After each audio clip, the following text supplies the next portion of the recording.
Beautiful. Okay. Okay. Hello. So we're gonna say kia ora te whānau, kia ora te iwi. Here we are. Good to know. Hallo, hoe gaat het? Fantastisch. Give me a minute, because it's not every day that I meet somebody who speaks my own language in New Zealand. I'm so ingrained with the English language at the moment that any other language comes as hard work. Podemos hablar español también, ¿no? Un poquitísimo. ¿Y tú encantas hablar español? ¿Cuál idioma te gusta hablar más? Esto sería el francés.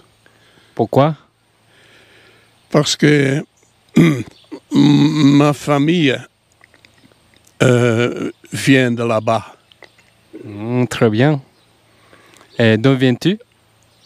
Mais je n'ai pas beaucoup d'occasion de le parler avec quelqu'un ici en Nouvelle-Zélande.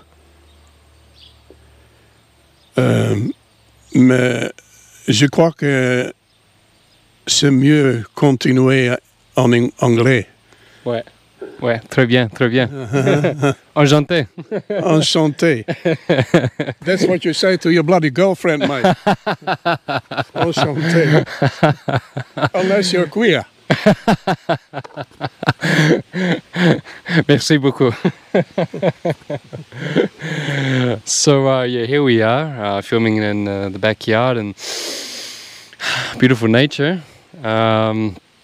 Please tell us your story, why we're here today, and it's a pleasure meeting someone like yourself and your experience, and you said that you're keen to tell the world, so here we are, and yes, start off how you will. Well, I'm here about, 34 years, but every now and then you can't help thinking back and dipping into the old memories from back home. And that, of course, includes the war. Memories from the war over there are set in stone or ingrained in my mind. It's only the timelines disappear, but certain flashes always stay with you. Like when the Germans bombarded Rotterdam, and my mother lifted me up because we lived down in a cellar, and we had little windows looking out onto the sky, and the sky when they bombed Rotterdam was totally red, like the whole sky was on fire. And I was only 5 years old when that happened, but I'll never forget it. Sometimes I wake up in the middle of the night and I still see it. First the Germans came over the border, in troop formation, and they tried to blow up the bridges, but the Dutch Marines followed them up in the framework of the bridge, and with the knives between the teeth, and they stuck them down the river. And that was a bit too much for the German soldiers, because they just started off. Many of them were young men. They had no fighting experience. But Dutch Marines, they came from Indonesia, where they had plenty of practice. So that was followed by swarms of Stukas, the German Luftwaffe, or Air Force. And they started bombing Rotterdam, and then, of course, we had to surrender because it was just too much. Our army was just a bunch of men that had been called together at the last hour, and we were unable to resist. So that is one flash I remember. And then, of course, there was the time that they started collecting young men from the Dutch community to be stuffed in trains and sent to the German ammunition factories, because the Germans had lack of personnel. So my dad was picked up from home. It was very dicey to stay home, because if you stayed home and you were trying to hide, the Germans were knocking on every door, came in with bayonet on the rifles, and they started sticking the bayonets in the floorboards just in case somebody was hiding there. And if they found you, you got the bullet and that was it. So my father decided it was safer for the time being to follow the rules. And there was this day that I remember. I looked out of the window and there were all these men marching down the street towards the station. And my grandmother standing in the door opening, she wasn't scared. She was swearing at the German soldiers, and at the same time she was throwing packets of cigarettes and matches for the soldiers, and try to tell them, don't fear, you'll be back one day. It was a very dramatic scene, so that was not a flash I remember. And so there was more. We were very hungry. People didn't have enough to eat. And the only food available was, funny enough, sugar beets. I don't know why, but it was widely available. And everybody was into it. It was the only food source available. And but the only bad side of it was, because there was nothing else, your health got a bit of a knockdown. And a lot of people got diabetes because there was too much sugar that they were taking in. They made some... the black substance that comes from the sugar beets, sort of black syrup, and that's all they had for some cheap energy. So that was it. And then another flash I remember was the German officers had taken up a house across the road from where we lived, and one day I was passing by there. And they were having lunch, and there was this fantastic aroma that came across to my nostrils, and I just had to stop and walk into the passageway and saw them eat there. And one of them saw me, and he says, "Hi, meine kleine Jungen, kommen mal hier. And do you want something to eat?" Well, what did I say? So they had these little military tins, and they filled it up with soup, and there was everything you could wish for in it. Meat, potatoes, you name it. So I was filling myself until I couldn't anymore. And then I asked if I could take something home for my mother. And that was okay. So, yeah, that was a happy moment. One of the few. Was that on Christmas by any chance? I don't recall. Could be any day. And then another happy moment was when my dad came home, and that was an almighty surprise, because we were doubting he would ever be back, because the Germans were preparing, for Stalingrad. And the ammunition factories were working at full speed. And afterwards, what were they going to do with those men? So that's why it was very hard to sleep at night. You know, you were always thinking about Dad, what's happening to him. And then suddenly, one night there was a knock on the door and there he was. And beard and all. And at first I didn't recognize him, and I called my mother, Mom, there's a man here. And there he was. Yeah. So then he told us the story, how he managed to come home. He was with a mate in the train full of soldiers, and the Germans were lying on top with Sten guns, just in case anybody dared to jump from the train. And then, of course, he got a hail of bullets to deal with, and probably never survived. So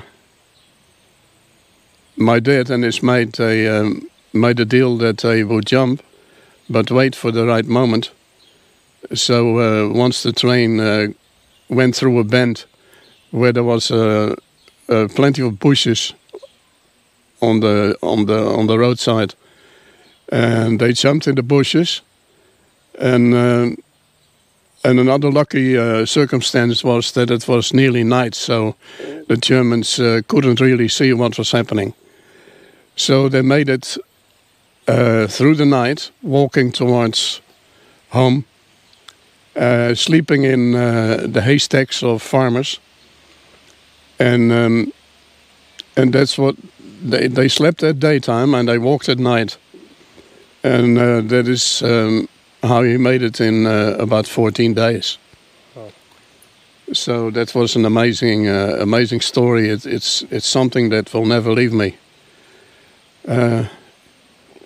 Yes, and then I would have to think a lot more was happening, but I can't think of it at the moment. That's okay. That's awesome. So far, you've told quite a lot of your experiences, and so how old were you roughly around this time? About 4 or 5 years. Wow. Yeah. Wow. Yes, but because everything happening was so dramatic, you grew up very fast, and you learned to listen to every word that was spoken around you. Because it was literally a matter of life or death. It was. And another thing I now remember is the women that went with German soldiers to just get some food for their children. After the war, they were treated very harshly. They cut off the hair, put some black tar on it and tied them to lampposts, and everybody could have a go at them. That was one of those terrible things that happen in wartime. Yeah, not good. And so, throughout the day, were you ever questioned? Like, were you allowed to go outside your home? How was, the experience of just the sensation of just being around? And like you were saying about the bombings. Like, did they know we were bombing, or do you think they were just bombing for the hell of it, and anyone else that was involved, they didn't really care? Or oh no, the citizens were warned, and then of course everybody had to be inside by about 8 o'clock. So there was nobody in the street, and you better listen to the warnings, because they didn't mess around, the Germans. But at the same time, I must say they were pretty fair. If you followed the instructions, then they wouldn't bother you. There was no raping women. It didn't happen with the Germans. If it did happen, they were shot by their own officers. Very different from other armies all over the world. But the Germans were the most humane, I might say. Yeah. And any other sort of attacks or sort of shootings outside the home at any time that you were there that you can remember? Or no, we had a sort of a resistance going, but of course that was not visible to the ordinary citizen. We only heard about it from people who who had a stake in the resistance, and some of it came out in the local rags because there were still newspapers being printed, and that's where you every now and then you got you got to hear what was happening in the background. But and then of course another thing that was a happy memory is when the Canadians came rolling into Rotterdam, the tanks, and I've never seen so many people crying, of pure joy that they were finally able to leave their cages, because people were. It was a lockdown, a bit like today, only it was more enforced. You wouldn't dare to stick your hand out of the door after 8 o'clock at night. Yes, that's more or less my bunch of memories still lingering in my head. And of course, it's like everything else with time. It slowly disappears, which is just as well. And now, of course, we have another danger to face, a bit similar, only in a sense more dangerous because an improved technology has taken over, and that makes it more immediate and more threatening. But I have good hope for the future, because I can see already, also thanks to the improved technology, we can almost instantly see on the net what's happening all over the place. And nobody can deny it's not getting better, because people are waking up, and God help the ones that have been pushing this. Because what happened in Nuremberg with the old Nazis is going to happen again. So you're saying the current situation will somehow come to an end, and not because of the sake of a virus, but the sake of people trying to control the current situation, and they will have justice. Well, that must be the inevitable end of it, because this cannot be. We cannot allow this to pass. Those people, not only because we have to eradicate them, it is to show the next generation that this is what happens if you do something horrible like this to other people. That punishment must follow.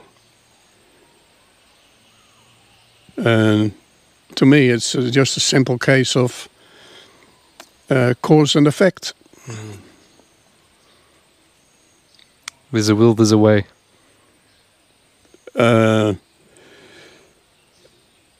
Where there's a necessity, there's a way. And this is very much a necessity, because how many people have been slaughtered so far already? What's your one message from here in Aotearoa, New Zealand, to the rest of the nation and to the rest of the world? Yeah, quite the obvious, of course.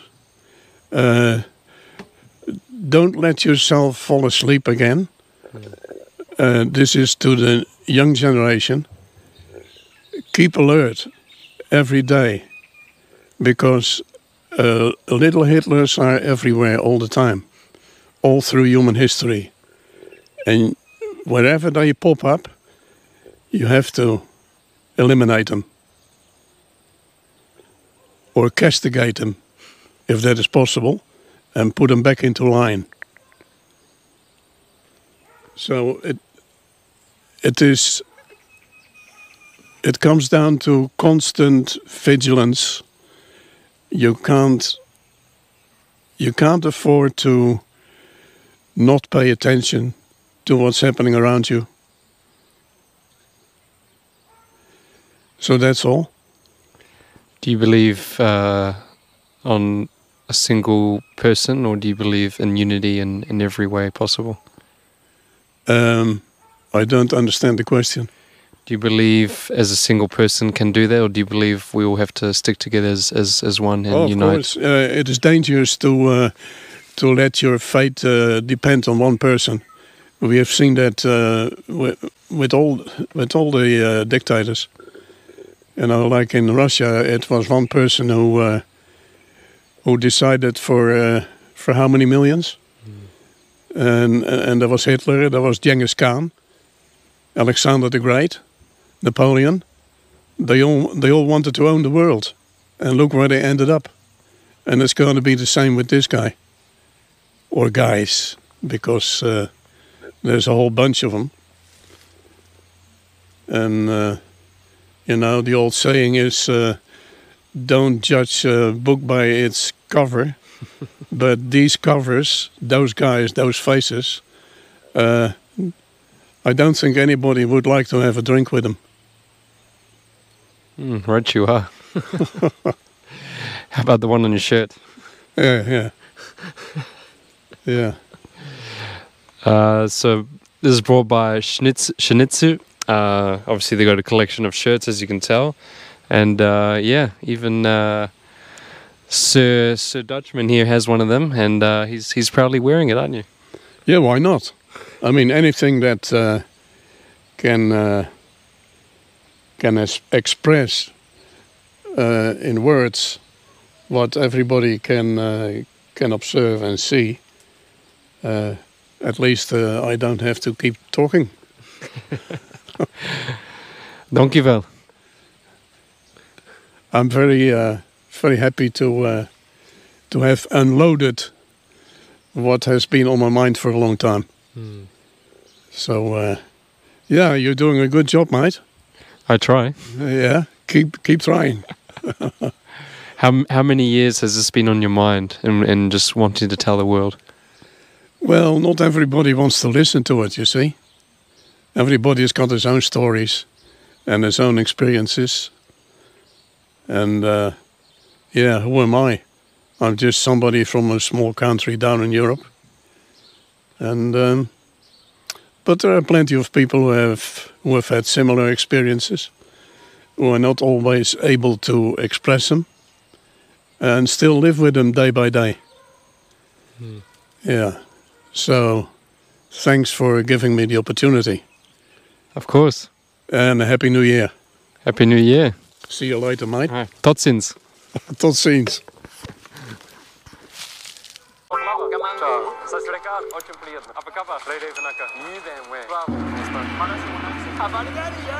What's up, I'm Terrell.